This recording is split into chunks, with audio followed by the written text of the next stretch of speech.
საყვედურნი. ო, მოწყალეო ღმერთო. როდესაც ვისმენ იმის შესახებ, რომ ქრისტიანთა შორის რაღაც უსიამოვნო და უღირსი ხდება, კიდევ უფრო მიმძიმდება და მეტვირთება სული. დამწუხრებული მოვდივარ შენ წინაშე გოდებითა და ჩივილით.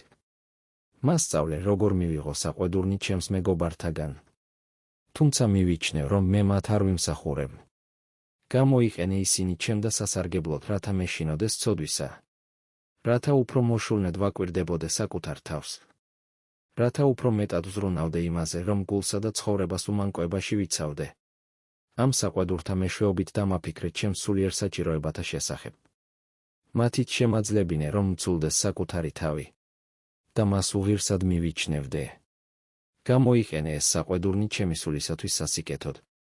დაე, ყველა შენმა შვილმა იცოდეს, რაოდენ მცირე, გულბოროტი და მანკიერი ვარ. რათა ხედავდნენ, რომ არა ვარ.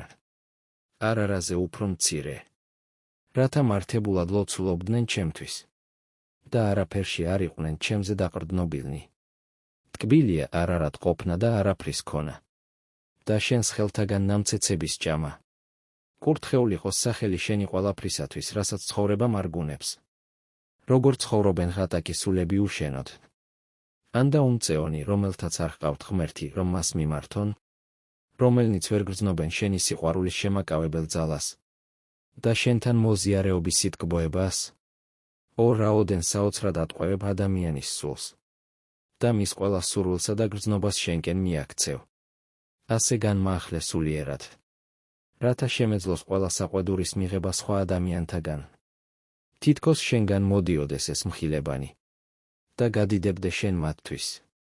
რადგან ვიცი, რომ შენი სიყვარული სასიკეთოა ჩემთვის და რომ ჩემი სიამაყე უნდა დაინგრეს.